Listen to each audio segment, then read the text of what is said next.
Thank you very much. The next speaker, Darrell Huntley from Boeing, and Darrell, I hope I won't steal your thunder, and saying that Boeing will be celebrating their 100th year anniversary next year, and they have a very long and deep experience and breadth of experience across the aerospace industry, and a lot of that has been in California, and so they're a very important industry for the state as well. Darrell today leads the Satellite Development Center for Boeing's network and space systems, and this is involved in designing, developing, and manufacturing satellites for government, civil, and commercial customers.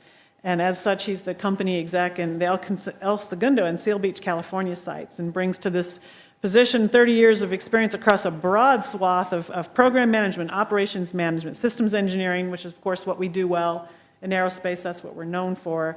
Payload project management, advanced technology development, and real-time spacecraft operations. So engineering and operations and management, it's a big portfolio. Prior to his current assignment, he was the Director of Space Development for National Systems Programs, and again, leading teams of primes and suppliers and these important national programs. So, Darrell, please come up and share your story.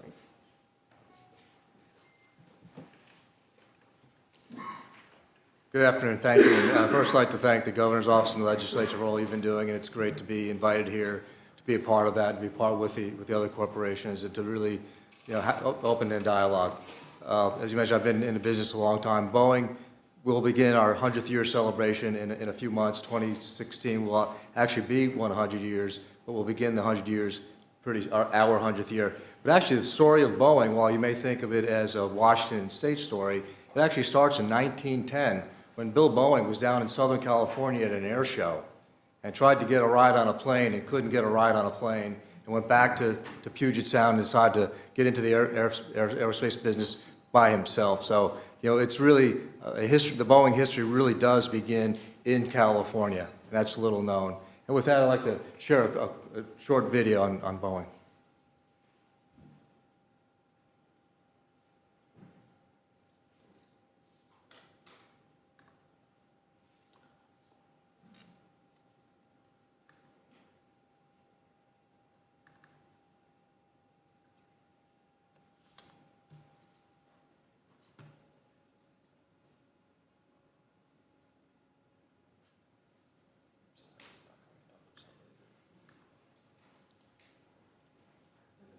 It's not coming up, I'm sorry. Can you restart it independently of the power?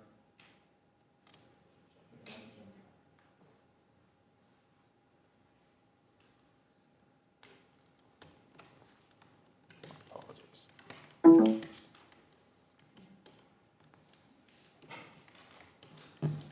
I was joking that I was prepared to do this, by myself. If we had to entertain the crowd for a little bit. The innovative culture of California.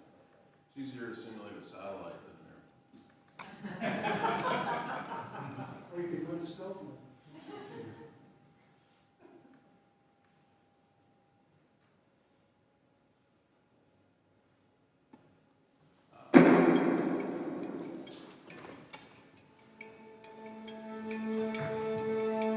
It's been here from the very beginning. The vision, the focus, the passion. Not just to build something new or something different, but to build something better, to exceed expectations, to set new and higher standards, to expand the potential of what is and transform what could be into reality. Year after year, generation after generation, innovation after innovation, the passion and principles remain the same. To build something smarter, something stronger, something lighter, something faster, something safer, something greener, something bolder. To build something better. For today, for tomorrow, generations to come.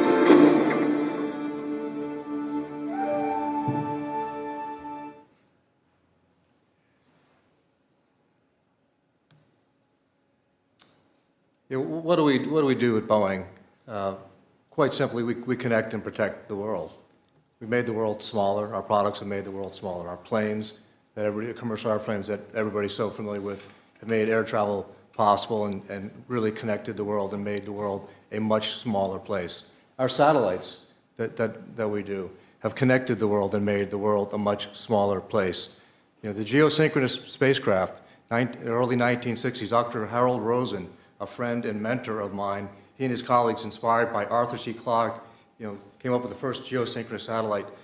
The concept of putting a spacecraft in geosynchronous orbit 22,000 nautical miles above the Earth so that it would appear to be stationary when viewed from the Earth, changed telecommunications history. And we often think of SYNCOM-1 here in the United States when it was launched in 1963 of relaying the Tokyo Olympics here in real time from Japan. When we tour our Japanese customers through our factory, they tell the story a little differently. They recall SYNCOM as the ways by which they heard the news of President Kennedy's assassination relayed to them in real time back to Tokyo. And at that time, the world became a much, much smaller place. And that continues today. Also, we can, defense systems, global Boeing, total revenues today about in excess of $90 billion, looking forward to becoming a $100 billion company real soon. 70% of our revenue in a commercial airplane business comes from international sales. Technology partnerships and around the globe. So when we talk about when the conversation in aerospace, when we talk a lot about within the United States, this is a global business we're in, and there's global suppliers, global customers. They're looking for around the world. So it's not just the other 49 states that, when we're talking in California, we need to worry about. We need to worry about the global competition. I spent last week at Satellite 2015 in Washington, D.C., talking to global suppliers. They're all coming here, selling their wares, and with the strength of the dollar, the weakened euro, they're a very competitive product right now. And in a do more for less world, we must consider those products. We also research and design of technology development centers. We have multiple technology centers throughout the United States. There's one in Southern California based in Huntington Beach, another one in South Carolina, another one in Seattle, but also around the world, Barcelona, down in South America, Germany, also working with folks in Moscow. Over 165,000 employees in more than 65 countries, partnering worldwide for mutual growth and prosperity. Our business mix, right now, as it stands today, is about 66% commercial, 34% government. Sequestration putting a pressure on all of us doing business in a defense world, and we continue to support our government customers, but where they're going is difficult to predict. So we've been very fortunate to have that commercial backlog, close to a $500 billion backlog that we're relying heavily on to do a lot of work there, and we move people back and forth to support those multiple things. We recently, over the past several years, the Boeing Commercial Airplane Services located located a facility down in Seal Beach, California. So continue to expand in the region there with those type of jobs, again, with our business mix. Next. Commercial airplanes, again. I think everybody well aware of this. You look up in the sky, you see Boeing airplanes, the 787, the 777X is in development, the 767 tanker that we're working on, 737's a staple in American air travel. Real portfolio of solutions to our customers, continuing to push the technology there to introduce products that are competitive products and offer good value to our products. One of the great things about the 787, in addition to being when it's very fuel efficient, it's also extremely eco-friendly in today's market. Less fuel is less exhaust and less pollution. So again, very friendly products for the environment. Continue to push those products. Win-win for everybody. Benson Security, based in St. Louis, approximately 53,000 employees there. With current revenues in 2014, a little over $30 billion. A balanced workload, military aircraft, helicopters, cyber support, our space system support, the crew capsule work that we're doing, the space launch system work that we're doing, our support, the International Space Station, missile defense, and the satellite work based in El Segundo that we do there. Here we are in California. Again, three major sites here in El Segundo, Long Beach, and Huntington Beach. Talked about the satellite work in El Segundo, the world's largest one-stop satellite factory with over $1 billion of capital investment there. So a very sizable capital investment. So we're here to stay in that facility. Facility in Long Beach that the last C-17 is unfortunately rolling off the line this year. We continue to work to ensure that those folks find jobs and working with that to do that. Huntington Beach, a lot of our cyber work, our support to the larger Boeing, as well as some of our support to some of the NASA programs. Silmar and Spectral Lab, also world's leading providers of space solar cells, also our work in Palmville and Edwards Air Force Base. When you think of Boeing, though, in California, it really does go beyond that. When you think about it, we deal with, the larger Boeing deals with over 3,300 suppliers, large and small, in the state of California.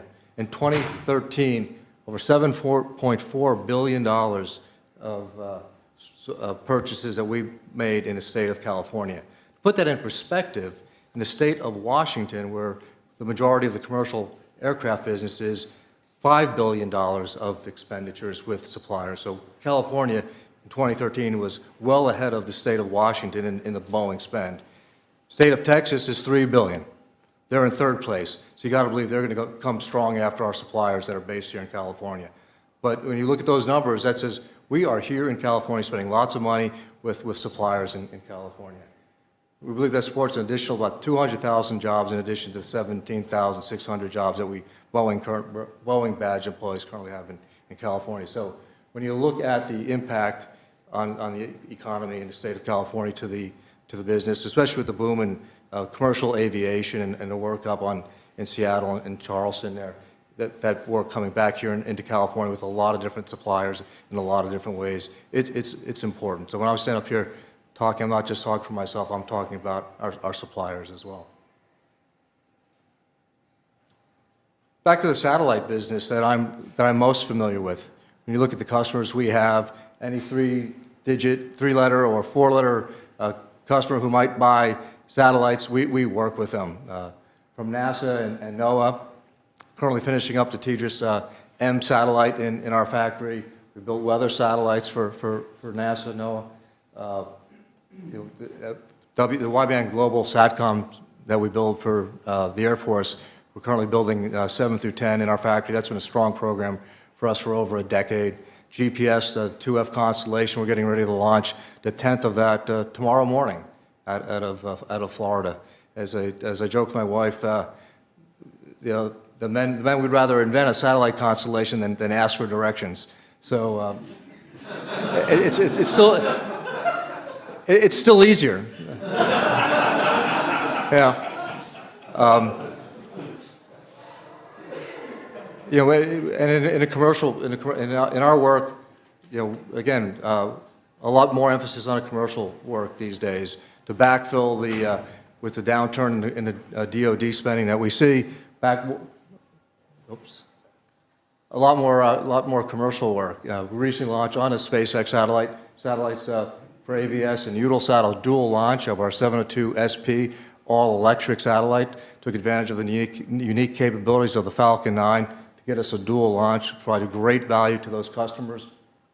Intelsat, one of the largest satellite service providers in the world, we do a lot of business with them. Currently have about 6 of their spacecraft in our factory in various stages of design and production, working with them. Great to be working with them. Viasat, you know, they're getting into the business in a big way. SCT in Mexico, SatMex, we're building a total terrestrial satellite system for communications, handheld communications for the country of Mexico, give them immediate infrastructure for that government. Great source of national pride for them. Great to be working with them. Inmarsat, DirecTV, you talk about innovation, DirecTV. Tell us, right, if you go back in a time capsule, all the way back to 2004, not that long ago, High-definition TV, what was it? It didn't exist, really. It was just a dream. Found myself and one of my colleagues in the CEO's office from DirecTV overlooking the Los Angeles airport. He said, we want to get into high-definition TV. This is important, but we need to get there fast, and we need to be first to the market. What could we do? And we literally laid out the architecture for the first DirecTV high-definition system on a napkin back in 2000. And look at where it is today. So when you look at innovation, you look at aerospace meets new entertainment meets Silicon Valley meets all those things. Those are things that can only happen in California, to combine the space technology with the entertainment business and the work that DirecTV is doing, for instance, it really transfer. And you think 10 years ago, we really didn't have a lot of high-definition TV. It's ubiquitous now. Just amazing things. Great international partnerships. I talked about our wideband global SATCOM constellation, working with the Australians to help pay for WGS F6, the NATO constellation is helping pay for, I believe it's 8. You know, just bringing the international partners to the table to work with the U.S. government to help in a more for less world, to bring international partnerships with our allies here to get a lot of great business there for win-win for everybody. Win for us as a satellite manufacturer, win for the folks like the Australians who need a satellite who can't afford their own constellation, and a win for the U.S. government so they get somebody else to come to the table with some dollars to help them with that. And of course, a lot of our classified programs. Corporate citizenship, it's not just about what we can take from our community, it's what we can give back to our community. That's very, very important to us. In 2014, across all of the globe, it's about $188 million of contributions. Really, some real focus areas: education, the environment, health and human services, arts and culture, and civic engagement. Being part of our communities is a Boeing core value. I'll say more on that in the next chart. And we talk about what do we do in California. Close to $14 million in charitable investments, $3 million from the corporation, others from the community, our employees who give back, and also a lot of the fundraising sponsorships. More important than that, it's not just what we give of our dollars, it's what we give of our time. We've got unique skills, unique capabilities, the leadership skills that we learn in our businesses that we can give back to our communities. We have members on 28 executives on nonprofit boards in California, Aquarium of the Pacific, Conservation Corps, Homeboy Industries, Father Greg Boyle, working with former gang members and incarcerated youth. And so I'm on the board of directors with that. I'm really proud to work with that team to make a difference in the lives of individuals. Last year we sponsored their solar panel installation program. We teach former incarcerated individuals how to install solar panels. And we put 100 of them through that program last year who found well-paying jobs in green technology here in California, making a difference. And so great programs that just not our money. It's we are part of our community. We're here to make a difference and to give back.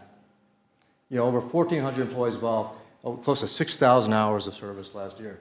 These things go hand in hand. We talk about the workforce today. We talk about the kids coming out of college. They want to be involved. They want to come to a place that's involved. And working with the university, getting great diversity of talent. It was mentioned with Senator Fuller this morning. The availability of female engineers coming out of college right now is about 25%. We're proud to say that we've been really focusing on that over the past few years. We're at 33%. 25% isn't good enough for us. We want to be above that because it makes a difference in the environment. So we focus a lot on diversity and inclusion in our workforce, and it's really making a difference on how everybody approaches work. And that's unique. We talk about the schools in California, talk about the diversity of the talent pool here. It's just really tremendous place to do business. Also the environment, we care about our environment, just continue to drive towards innovative technologies. I talked about the 787 doing work on biofuels and things like that to really drive performance here that is good for our environment. Continue to drive down greenhouse gas emissions. I was proud last year, I was able to see for the site I lead in El Segundo, the LA County Board of Supervisors recognized us as a leader in water conservation. I was proud to get an award from Supervisor Don Kanabe for our efforts in conserving water. In the state of California, it's extremely, extremely important. building something cleaner, building something better. Again, not just with our dollars, but also with our time. They're pulling weeds, the dunes underneath LAX there, the invasive plants, and going out with our global month of service with one of our young employees who's leading that effort and being out there, again, being part of the community and making a difference. So hopefully, shared a lot of things we do. Again, history of innovation, beginning back, I say, in 1910. So it's, I think, a little longer than 100 years in California with Boeing. So thank you.